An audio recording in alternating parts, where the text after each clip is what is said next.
Cabin mate 24 hours study hall and work space mobile app download చేసుకుని ఇప్పుడే మీ cabin book చేసుకోండి. పెహల్గాంలోనే జరిగిన సంఘటన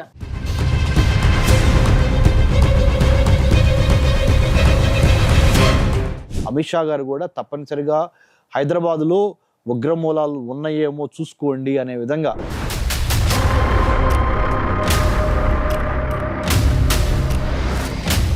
అంటే ఒక టెర్రరిజం అంటే అర్థం ఏంటంటే ఆర్థికంగా, రాజకీయంగా, మతపరంగా అప్రమత్తత ఎందుకు లేదు సార్? ఎన్నేళ్ళు నేను చిన్నప్పటి నుంచి వింటున్నాను హైదరాబాద్ ఓల్డ్ బస్తీ. ఒకే ఒకటి ఏదో ఆపలేదు ఒకటి ఉంటుంది. ఆ ఒకటే బయటకు వచ్చి న్యూస్ క్రియేట్ చేస్తారు. ఈ చంపిన వాళ్ళు ఎక్కడి నుంచి వచ్చారు? పాక్ ఆక్రమిత కాశ్మీర్లో ట్రైనింగ్ తీసుకున్న ఉగ్రవాదులు. ఇంత బహిరంగంగా జరుగుతున్నప్పుడు సెక్యూరిటీ ఏమైంది కాశ్మీర్? 100% మీకు చెప్తున్నాను కదండి. కంప్లీట్ గా వాళ్ళని నిర్మూలించగలిగే, మన సేఫ్ అండ్ సెక్యూర్ గా ప్రశాంతంగా మన ఊర్లో మన దేశంలో మనం బతకచ్చు అనే రోజు చెప్పే రోజు వస్తుందా? 140 కోట్ల మంది జనాభా ఉన్న దేశం మతం అడిగి మరీ చంపటం అనేది మానవత్వానికి ఒక మాయని మచ్చ. भले इन लोगों ने पूछा, मेरे जीजा जी ने हाथ ऊपर किया, इधर ही शूट किया. నమస్తే వ్యూస్. పెహల్గాంలోనే జరిగిన సంఘటన దేశవ్యాప్తంగానే కాదు ప్రపంచవ్యాప్తంగా అందరినీ కుదిపేసింది. ఇంత ఘోరమైన సంఘటన, అమాయకులని పేర్లు అడిగి వాళ్ళ రిలీజియన్ అడిగి మరీ చంపేశారు మనకు వస్తున్న వార్తలను బట్టి. గతంలో దేశంలో ఎక్కడ ఉగ్రవాద చర్యలు జరిగినా కొన్ని మూలాలు అయితే మనకు హైదరాబాద్లో, అందులోనూ పాత బస్తీలో కనిపిస్తూ వచ్చాయి. మరి ఈ ఘటనలో కూడా అలాంటి మూలాలు ఏమైనా ఉన్నాయా? అదే కేంద్రం కూడా మాట్లాడుతుందా? ఇవాళ దాని గురించి మనం అడిగి తెలుసుకుందాం. మనతో ఉన్నారు కన్నగంటి రమేష్ గారు. డాక్టర్ కన్నగంటి రమేష్ గారు is the founder and director of CHSS, centre for human security studies. And వారు ఇప్పుడు ప్రస్తుతం అడ్వైజరీగా కూడా ఉన్నారు for AI and cyber security. నమస్తే సార్. నమస్తే అండి. నమస్తే అండి. ఐ అండర్స్టూడ్ యువర్ క్వశ్చన్ అండి. చాలా ఇంపార్టెంట్ ప్రశ్న మీరు సంధించారు. ముఖ్యంగా పెహల్గాంలో 28 మంది భారతీయులు, అందుట్లో ఒకళ్ళు నేపాలీ వాళ్ళు, 26 మంది ఖచ్చితంగా మన భారతీయుల్ని పొట్టన పెట్టుకున్నారు ఉగ్రవాదులు. లష్కర్ ఈ తైబాకి సంబంధించిన ఒక అసోసియేషన్ ఉన్న ఒక సంస్థ, ద రెసిస్టెన్స్ ఫ్రంట్, TRF అనేది దానికి రెస్పాన్సిబిలిటీ తీసుకున్నట్టు కూడా వాళ్ళు ప్రకటించారు. మతం అడిగి మరీ చంపటం అనేది మానవత్వానికి ఒక మాయని మచ్చ. ఉగ్రవాదులకి మొన్నటి వరకు ఏమనుకున్నామంటే మతానికి సంబంధం లేదు ఉగ్రవాదం అనుకున్నాం, కానీ ఫస్ట్ టైం మతపరమైన ఉగ్రవాదానికి ఇక్కడ తెరలేచింది. దీన్ని ఏమాత్రం మనం క్షమించకూడదు. అధపాతాళానికి ఈ ఉగ్రవాదుల్ని తొక్కేయటం అనేది చాలా అవసరము. ఈ విషనాగుల్ని వెంటాడి చంపాలి. దానికి సంబంధించి జాతి మొత్తం ఒకటే ఎజెండా. ఆ ఎజెండా ఏంటంటే ఆసేతు హిమాచలం, కాశ్మీర్ నుంచి కన్యాకుమారి వరకు ముక్త కంఠంతో ఒకే ఒక్క ఈ జాతికి సంబంధించిన జాతీయ పతాకంతో 15,000 కిలోమీటర్లు మనకి భారతదేశానికి 15,000 కిలోమీటర్ల ల్యాండ్ బోర్డర్స్ ఉన్నాయి మన భారతదేశానికి. 11,098 కిలోమీటర్ల కోస్టల్ ఏరియా ఉంది, సముద్ర తీర ప్రాంతం. దాన్ని మనం ఆసేతు హిమాచలం కాపాడుకోవాల్సిన అవసరము ఇప్పుడున్నది. దాంతోపాటు మన సైబర్ స్పేస్ని, మన ఎయిర్ స్పేస్ని, మన నేవీ, కోస్ట్ గార్డ్ సంబంధించిన కోస్టల్ స్పేస్ని, వైటల్ ఇన్స్టలేషన్స్ అంటే మానవ శరీరంలో ఎట్లయితే ముఖ్యమైన అవయవాలు ఉంటాయో అలానే జాతికి సంబంధించిన ముఖ్యమైన పోర్ట్లు, ఎయిర్పోర్ట్లు, rocket launching centres, nuclear thermal విద్యుత్ శక్తి కేంద్రాలు, మన RBI, మన అసెంబ్లీలు, మన పార్లమెంట్ను, మన విద్యాలయాల్ని కాపాడుకోవాల్సిన చాలా మహత్తరమైన, చాలా బరువైన, చాలా విలువైన కాలం ఇది ఇప్పుడు. దానికి మనం ఏం చేయాలి అంటే తప్పనిసరిగా మీరు అడిగిన ప్రశ్న, అమిత్ షా గారు కూడా తప్పనిసరిగా హైదరాబాద్లో ఉగ్రమూలాలు ఉన్నాయేమో చూసుకోండి అనే విధంగా మన ఇక్కడ శాఖకి సంబంధించి చాలా ఆదేశాలు జారీ చేసిన మాట.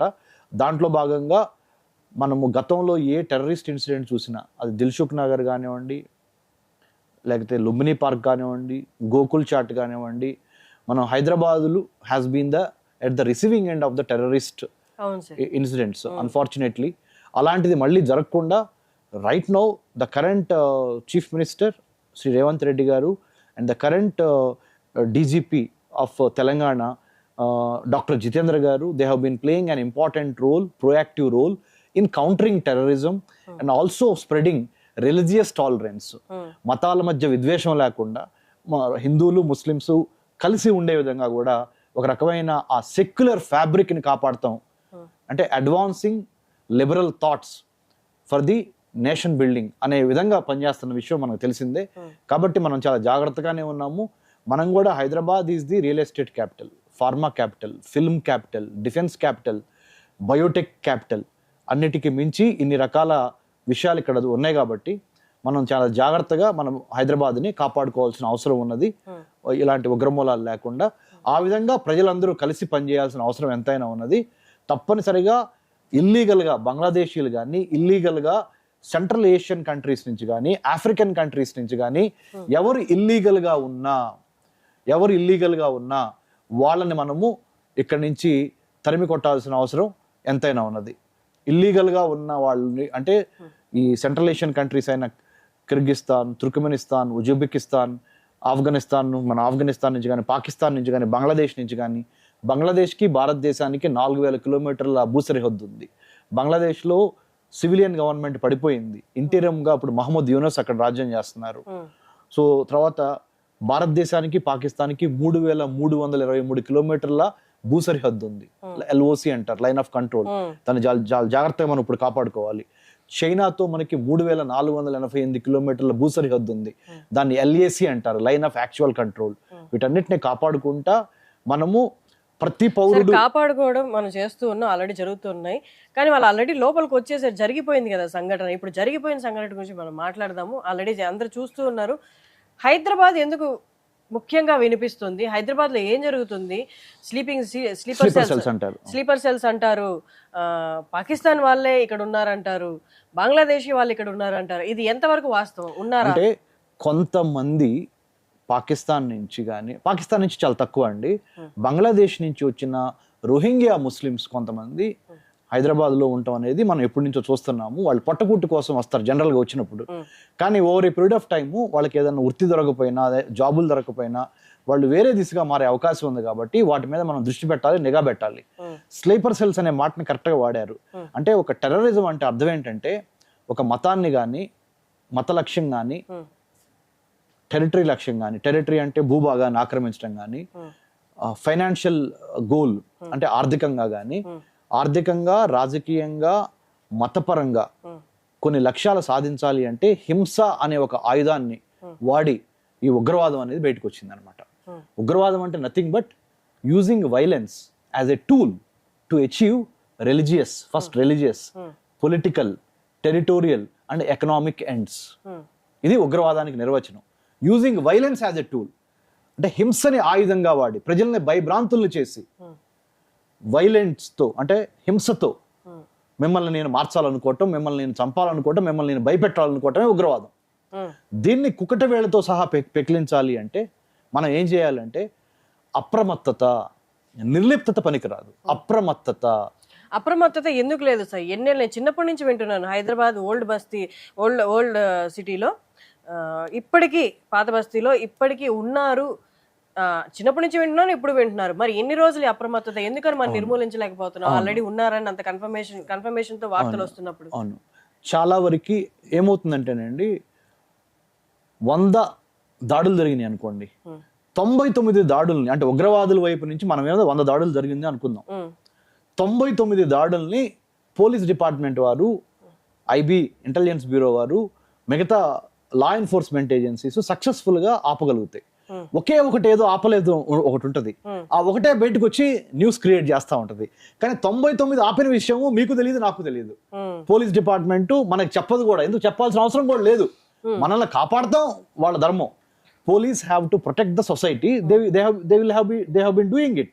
But one unfortunate incident, when it occurs, that one unfortunate incident will take center stage rather than the 19 successful operations of the police department in containing terrorism. Exactly sir, మీరు చెప్పింది 100% వాస్తవం. కానీ ఇన్నేళ్ళు గడిచినా, మనకి స్వతంత్రం వచ్చిన తర్వాత ఇన్నేళ్ళు గడిచినా ఏదైనా ఒక రోజు వస్తుందా మనం కంప్లీట్ గా వాళ్ళని నిర్మూలించగలిగే, మన సేఫ్ అండ్ సెక్యూర్ గా ప్రశాంతంగా మన ఊర్లో, మన దేశంలో మనం బతకచ్చు అనే రోజు, చెప్పే రోజు వస్తుందా? తప్పకుండా వస్తుందండి. ఆ దిశగానే ప్రయత్నాలు జరుగుతున్నాయి. మీరు 140 కోట్ల మంది జనాభా ఉన్న దేశము, సువిశాల భారతదేశంలో గత 12 ఏళ్ల నుంచి నెంబర్ ఆఫ్ టెర్రరిస్ట్ ఇన్సిడెంట్స్ చాలా తగ్గిపోయినాయి. ఎక్సెప్ట్ ఊరి, ఎక్సెప్ట్ ఈ ఈ కొన్ని చోట్ల తప్పితే చాలా వరకు తగ్గినాయి, చాలా వరకు. మీరు చూడండి, గత 10 ఏళ్లలో హైదరాబాద్లో ఒక టెర్రరిస్ట్ ఇన్సిడెంట్ లేదు. సార్ మనం ఎన్ని లేవో లెక్క వేసుకుంటున్నాం కానీ పాకిస్తాన్ వాళ్ళలో మనం వెళ్ళి దాడులు చేసింది లేదు, మనం అలా టెర్రరిజం ఆయుధంగా పుచ్చుకొని మనం వెళ్ళి చేసింది లేదు. ఎప్పుడు మనం ఎన్ని తగ్గాయని మాట్లాడుకుంటున్నాం కానీ అసలు జరగకుండా ఉండాల్సిన పరిస్థితులు ఉన్నాయి. మన పాకిస్తాన్ లో జరగట్లేదు కదా ఉగ్రవాద దాడులు, ఇక్కడే జరుగుతున్నాయి. మనం ఎన్ని తగ్గాయో క్యాలిక్యులేట్ చేసుకుంటాం, అది కరెక్ట్. అంటే పాకిస్తాన్ ని ఇండియాని కంపేర్ చేసినప్పుడు ఉగ్రదాడులు ఎక్కువ పాకిస్తాన్ లోనే జరుగుతున్నాయి. ఇస్లామిక్ మతానికి చెందిన వాళ్ళు సొంత ఇస్లామిక్ సోదరులనే ఎక్కువ చంపుకుంటున్నారు. అట్లా చూసుకున్నప్పుడు ఆఫ్ఘనిస్తాన్ లో, పాకిస్తాన్ లో ఎక్కువ టెర్రరిస్ట్ అటాక్స్ ఉన్నాయి, ఇండియాలో లేవు. ఇండియాలో కాశ్మీర్ లో ముఖ్యంగా గత 5 ఏళ్లలో కాశ్మీర్ లోయలు, ఇప్పుడు ఏదైతే జమ్మూ కాశ్మీర్ ఉందో చాలా వరకు అసలు టెర్రరిజం రూపు తీసేసాం. 370 ఆర్టికల్ అధికారాన్ని రద్దు చేసి జమ్మూ కాశ్మీర్ కి స్పెషల్ స్టేటస్ తీసేసి కేంద్రపాలిత ప్రాంతంగా చేసి టూరిజము, ట్రేడు, ఎకానమీ డెవలప్ చేసి సగటు కాశ్మీరీ యొక్క జీవితాన్ని ఆర్థికంగా బలోపేతం చేయడం ద్వారా ఉగ్రవాదాన్ని తగ్గిద్దామని ఒక స్ట్రాటజీ ప్రకారమే మనం చేస్తున్నాము. దాంట్లో సక్సెస్ అవుతున్నామనే అక్కస్తోనే ఇవాళ పాకిస్తాన్ లో, పాక్ ఆక్యుపైడ్ కాశ్మీర్ లో టెర్రరిస్ట్ గ్రూప్స్ చాలా ఉన్నాయి. ఆ టెర్రరిస్ట్ గ్రూప్స్ ఇప్పుడు లోపలికి వచ్చినాయి. ఈ చంపిన వాళ్ళు ఎక్కడి నుంచి వచ్చారు? పాక్ ఆక్రమిత కాశ్మీర్ లో ట్రైనింగ్ తీసుకున్న ఉగ్రవాదులు. ఐఎస్ఐ మనకి పాకిస్తాన్ లో 3 ఇంపార్టెంట్ ముష్కరులు ఉన్నారు. సార్ అక్కడ సెక్యూరిటీ ఎలా ఉంటుంది చెప్పండి? వాళ్ళంత బహిరంగంగా డే లైట్ లో అంత పెద్ద గన్నులు పట్టుకొని మనుషుల మధ్య తిరుగుతూ అడుగుతూ ఇంతమందిని చంపాలంటే కొంత టైం అయితే వాళ్ళు తీసుకొని ఉంటారు. ఇంత బహిరంగంగా జరుగుతున్నప్పుడు సెక్యూరిటీ ఏమైంది కాశ్మీర్లో? 100% మీకు చెప్తున్నాను కదండి, చాలా వరకు చాలా సెక్యూర్ చేసాము. ఇది చాలా అన్ఫార్చునేట్ ఇన్సిడెంట్. ఏం జరిగిందంటే మనము రీసెంట్ గా 7th October 2023 ఇజ్రాయెల్లో కూడా ఇలానే జరిగింది. సివిలియన్స్, యూత్ ఒక ఫెస్టివల్ ని సెలబ్రేట్ చేసుకుంటుంటే పాలస్తీనాలో ఒక ఏరియా అయిన గాజాలో హమాస్ అనే ఒక టెర్రరిస్ట్ ఆర్గనైజేషన్ ఇలానే సదరన్ ఇజ్రాయెల్ అంటే దక్షిణ ఇజ్రాయెల్లోకి ప్రవేశించి ఈ సెలబ్రేషన్ లో ఉన్న ఫెస్టివ్ మూడ్ లో ఉన్న అంటే పండగ వాతావరణంలో ఉన్న పండగ చేసుకుంటున్న యువకుల్ని 1400 మందిని చంపింది. దాని తర్వాతే ఇజ్రాయెల్ పాలస్తీన్ మధ్య యుద్ధం జరిగి ఆ 1400 మంది జూయిష్ పీపుల్ చనిపోతే ఇవాళ 140,000 మంది వరకు పాలస్తీన్లు చనిపోయారు. ఇది మొన్నటి నుంచి వాళ్ళ వరకు. సో తప్పనిసరిగా దాని నుంచి మనం చాలా నేర్చుకొని ఇండియా అలాంటి సంఘటనలు ఇండియాలో జరగకూడదని మనము చాలా ఇస్లామిక్ తీవ్రవాద సంస్థల్ని చాలా వరకు మనం కంట్రోల్ చేసాం. 180 ఇస్లామిక్ టెర్రరిస్ట్ ఆర్గనైజేషన్, ఇస్లామిక్ గానీ ఇన్సర్జెన్సీ ఆర్గనైజేషన్స్ గానీ నార్త్ ఈస్ట్ గానీ అన్ని కలిపి మినిస్ట్రీ ఆఫ్ హోమ్ అఫైర్స్ యొక్క ఎస్టిమేట్స్ ప్రకారం 180 వరకు ఎక్స్ట్రీమిస్ట్ ఆర్గనైజేషన్స్ ఇండియాలో ఉన్నాయి. 180. లష్కర్ ఈ తైబా దగ్గర నుంచి ఇంకా చాలా వరకు న్యూట్రలైజ్ చేయగలిగాము, చాలా వరకు చంపగలిగాము. కానీ ఇంకా ఎక్కువ చంపాల్సిన అవసరం ఉంది, ఎక్కువ న్యూట్రలైజ్ చేయాల్సిన అవసరం ఉంది. ఇప్పుడు సరే వీళ్ళు ఇప్పుడు రావడానికి ఈ ప్రస్తుత ఉగ్రవాద దాడి జరగడానికి మెయిన్ లోపం ఎక్కడ ఉంది మన సెక్యూరిటీలో? ఇప్పుడు టీవీ స్టూడియోల్లో మన సెక్యూరిటీలో ఎక్కువ ఎక్కడ లోపం ఉందనేది మాట్లాడటం సబబు కాదు. దీని ద్వారా మనము మన శత్రువుకి ఇక్కడే మనం సంయమనం పాటించాలి. ఎక్కడ ఉన్నది, ఎక్కడ టైటన్ చేయబోతున్నా, ఇది మంచి ప్రశ్న. ఎక్కడ జరిగిందో చెప్పొద్దు, ఎందుకంటే శత్రువు వింటా ఉంటాడు. ఏం చేయబోతున్నామో కూడా పైనే చెబుదాం, మొత్తం చెప్పొద్దు. చాలా చాలా ఇంపార్టెంట్ అండి. ఎందుకంటే మీకు గుర్తుందో లేదో, ముంబై 26/11 ఘటనప్పుడు, ముంబై 26/11 అటాక్స్ జరుగుతున్నప్పుడు మొత్తాన్ని మనం లైవ్ టెలికాస్ట్ చేయటం మూలాన పాకిస్తాన్ లో కరాచీలో కూర్చున్న టెర్రరిస్టులు దాన్ని చూసి ఇక్కడ ఉన్న టెర్రరిస్టులకి 3 రోజుల పాటు దిగ్బంధనం చేశారు కదా ముంబైని. వాళ్ళు శాటిలైట్ ఫోన్ ద్వారా సమాచారం అందజేశారు. సో మనం ఆ పొరపాటు చేయొద్దు. మనం ఏం చేస్తున్నాము, ఏం చేయబోతున్నాము అసలు టీవీ స్టూడియోలో మాట్లాడొద్దు. చేయాల్సింది చేసిన తర్వాత మాట్లాడదాం. స్పీడ్ ఉండాలి, సర్ప్రైజ్ ఎలిమెంట్ ఉండాలి. వాళ్ళు ఏ విధంగా మనల్ని స్పీడ్ తో సర్ప్రైజ్ తో కొట్టారో, ఇప్పుడు 28 మందిని పట్టున పెట్టుకున్నారు మన పెహల్గాము, మన బైసరన్ వ్యాలీలో, మినీ స్విట్జర్లాండ్ లో. అదే విధంగా మనము స్పీడు, సర్ప్రైజ్ ఎలిమెంట్ తో వాళ్ళని ఎలిమినేట్ చేసే వరకు టీవీ స్టూడియోలో మనము ఏం చేయబోతున్నాం చెప్పొద్దు. కానీ ఏం చెప్పాలంటే, ఏం మాట్లాడుకోవాలంటే, ఉగ్రవాద నిర్మూలనకి ప్రతిరోజు భారత జాతీయ దేశ రక్షణకి మీరు నేను ఏం చేయాలి, సగటు మానవుడిగా, సగటు పౌరుడిగా అనే దాని మీద అవగాహన, సినిమాలు, ఆడియో ఫంక్షన్స్, క్రికెట్, వీటికి ఉన్న పిచ్చి, వీటి మీద ఉన్న శ్రద్ధ, వీటి మీద ఉన్న మమకారం ఈ దేశాన్ని నిలబెడటం కోసం, దేశ రక్షణ కోసం చాలా వరకు ఇంకా ఎక్కువ చేయాలి. ఎక్కువ చేయట్లేదు మనము. పాఠ్యాంశాల్లో కూడా defence, strategy, security, foreign affairs అంశాల మీద ఎక్కువ శాతం సిలబస్ పెంచి మన యువకుల్ని కార్యోన్ముఖుల్ని చేసి దేశ రక్షణ కోసము భారతదేశం చుట్టుపక్కల ఉన్న దేశాల్లో ఉదాహరణ పాకిస్తాన్, ఆఫ్ఘనిస్తాన్, బంగ్లాదేశ్, మయన్మార్, భూటాన్, నేపాల్, శ్రీలంక, ఇందుట్లో మన మిత్రులు ఎవరు, మన శత్రువులు ఎవరు, మనం ఎలా జాగ్రత్తగా ఉండాలి, చైనా దీన్ని ఎట్లా మనం కాపాడుకోవాలి, చైనా నుంచి భారతదేశాన్ని ఎట్లా కాపాడాలి, మనం చైనాకి ఎట్లా బుద్ధి చెప్పాలి అనే అంశాలు పాఠ్యాంశాలుగా చేర్చుకొని నేషనల్ సెక్యూరిటీ, హ్యూమన్ సెక్యూరిటీ, జాతీయ రక్షణ, మానవ రక్షణ అనేవి రెండు కళ్ళు లాంటివి. ఒక్కదాన్ని కూడా మనం విస్మరించకుండా సంపూర్ణ భారతదేశ రక్షణకి మనం నడుం కట్టాలి అంటే సీరియస్ గా ఉండాలి. Long term process sir. ఇది long term strategic. ఇప్పటి నుంచి మొదలు ఇప్పుడు ఏం పెట్టుకుంటే చేయాలనేది- కానీ ఇమీడియట్ గా ఇప్పుడు అమిత్ షా గారు కూడా చెప్పారు, హైదరాబాద్ లో ఓల్డ్ సిటీలో పాకిస్తానీ పీపుల్ ఉన్నారు, ఎప్పుడైనా డేంజరస్, వాళ్ళు 48 గంటల లోపు ఇక్కడ నుంచి వెళ్ళిపోవాలి. పౌర హక్కు ఉన్న వాళ్ళు, పాకిస్తాన్ పౌర హక్కు ఉన్న వాళ్ళు, వీసాతో ఇక్కడ ఉన్న వాళ్ళు, వీసా ఉన్న వాళ్ళు తప్పకుండా వెనక్కి వెళ్ళిపోవాలని చెప్పారు. ఒక 5 important immediate measures government of India has declared Sir. In the after math of the Pahalgam attack. ఏంటంటే నెంబర్ 1, 1960లో సింధు నదికి సంబంధించిన మనము పాకిస్తాన్కి ఇచ్చే వాటర్లో ఆ నీటిని ఆపుదల చేయటము ఇమ్మీడియట్ గా చేశారు. దాని అంటే వాళ్ళకి సరఫరా వాటర్ ఏదైతే ఉందో ఇండియా మీదకి ఉందో, దాని వల్ల వాళ్ళకి నీటి సరఫరా అనేది అసలు ఉండదు. వాళ్ళకి ఇంకా ఎటువైపు నుంచి వాళ్ళకి నీటి సరఫరా అంటే లోకల్ గా ఉన్న ఇండిజినస్ గా ఉన్న water resources they will be there in Pakistan, but whatever we are suppose to give to them we have stopped because of the misdeed or because of the, అంటే వాళ్ళు చేసిన దుర్మార్గపు పనికి శిక్షగా సింధు నది జలాలను ఆపేయటం నెంబర్ 1. ఇప్పుడు వాళ్ళకి దీని వల్ల వాళ్ళకి చాలా జరిగే నష్టం ఉంటుంది, నష్టం నష్టం ఎలా సార్ చెప్పు. కనీస అవసరాలు తీర్చుకోలేని గడ్డు స్థితిలోకి పాకిస్తాన్ వెళ్ళిపోతుంది. తిండి, బట్ట, కూడు, గుడ్డ అనే ఈ ఉన్నాయి చూడండి, హౌసింగ్, అగ్రికల్చర్, వ్యవసాయము, ఫుడ్ సెక్యూరిటీ, ఫుడ్ ఇన్సెక్యూరిటీ వచ్చేస్తుంది. ఇప్పుడు అక్కడ ఒక్క 1 month ఆపినా చాలు, చాలా తేడాలు వచ్చేస్తుంది. ఆల్రెడీ 24 hours అయింది. 24 hours అయింది, మనం సస్పెన్షన్ చేసాం, నెంబర్ 1 మెజర్ చేసాం. సరే, నాకు ఇక్కడ ఒక డౌట్ చెప్పండి. ఇప్పుడు మనం బ్లాక్ చేసాం పాకిస్తాన్కి వాళ్ళు చేసిన సంఘటన వల్ల, వాళ్ళు చేసిన దుర్మార్గం వల్ల, కానీ మనకి ఎక్కడి నుంచి అయితే ఫ్లో ఉందో అది చైనాలో ఉన్న టిబెట్ నుండి వస్తుంది. దీనికి మనందరికీ తెలిసిందే, బహిరంగ కాకపోయినా పాకిస్తాన్, చైనా అనేది మనకి అగేన్స్ట్, వాళ్ళు చేతులు కలిపే ఉంటారు అని. మనకి ఫ్లో ఎక్కడి నుంచి వస్తుందో చైనా నుండి, వాళ్ళు అక్కడి నుంచి ఆపే పరిస్థితులు వస్తాయా? ప్రస్తుతానికి ఆ పరిస్థితులు ఉండవండి. ఎందుకంటే నాట్ ఓన్లీ టిబెటిన్ ఏరియా, ఇప్పుడు ఈ సింధు నది జలాలు యొక్క పుట్టుక ఎక్కడంటే ఆ కాంచనజంగా అక్కడి నుంచి కూడా వస్తాయి, హిమాలయాల్లో నుంచి కూడా వస్తాయి. సో మొత్తాన్ని చైనా ఆపలేదు, ఎంతో కొంతవరకు మాత్రమే ఆపగలదు. ఇది ఓన్లీ ఒక మెజర్, ఇంకా మెజర్స్ ఉన్నాయి చాలా, చెప్తానండి. అష్ట దిగ్బంధనం అంటారు, అంటే 8 వైపుల నుంచి పాకిస్తాన్ని మనం ఇప్పుడు మునిపోతున్నాం. ఆ 8 వైపుల నుంచి పాకిస్తాన్ని మనం కొట్టబోతున్నాం కదా, అవి నేను స్వచ్ఛమైన తెలుగులోనే చెప్తాను. ఎందుకంటే 1 సైనిక పరంగా, 2 రాజకీయ పరంగా, 3 ఆర్థిక పరంగా, 4 ట్రాన్స్పోర్టేషన్ లాజిస్టిక్స్ పరంగా, 5 అన్నిటికీ మించి ప్రపంచ దేశాల వేదికైన యునైటెడ్ నేషన్స్ లో కూడా మన డిప్లొమాటిక్, అంటే మన దౌత్యాన్ని ఉపయోగించి పాకిస్తాన్ ని ఎండగడతాము.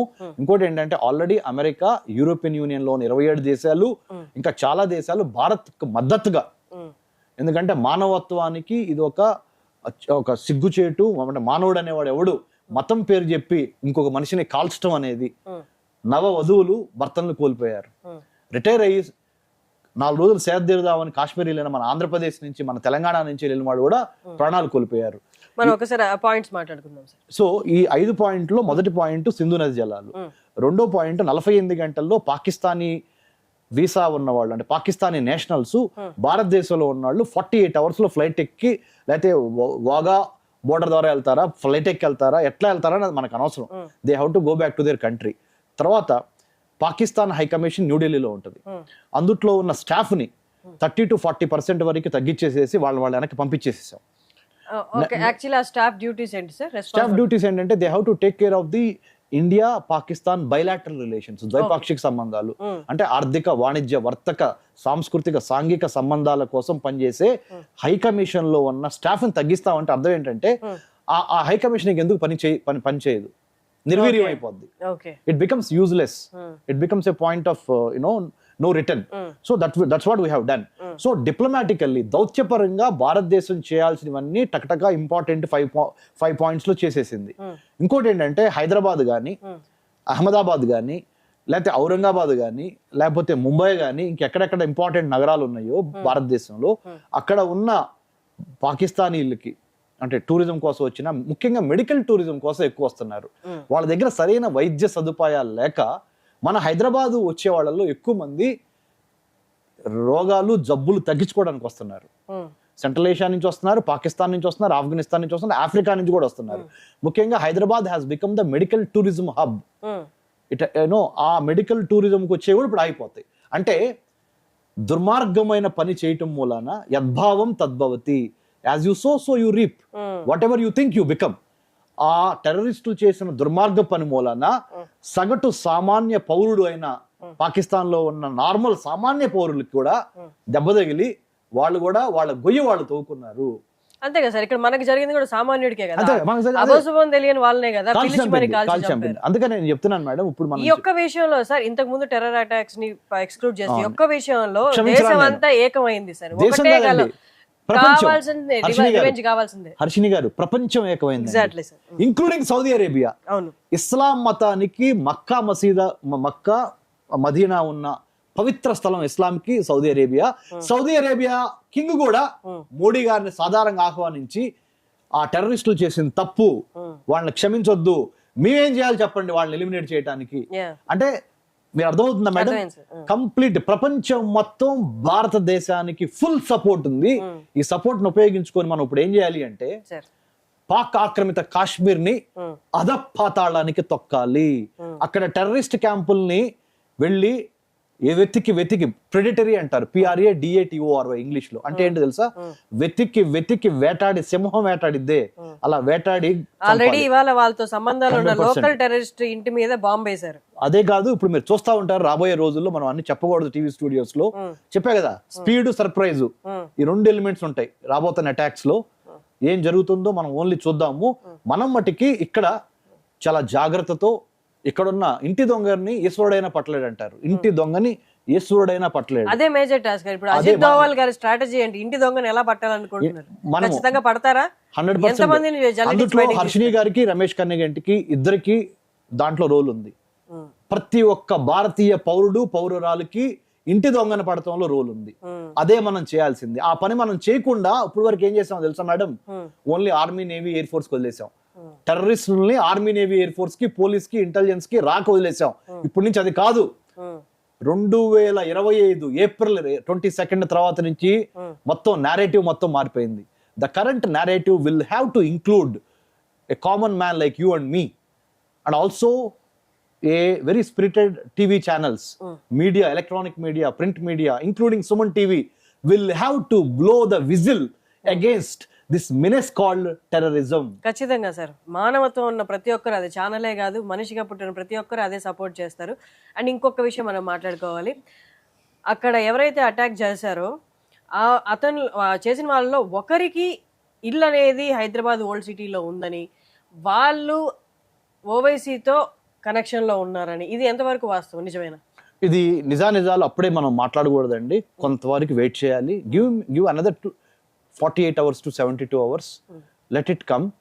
సో ఊహాగానాలు అంటే నాకైతే ఆన్సర్ తెలియదు. We have to wait and see. Okay, కానీ గత ఏం జరగబోతుంది నెక్స్ట్ 48 hours లో? Madam, it's not a film. We are not going to, there is nothing called suspense.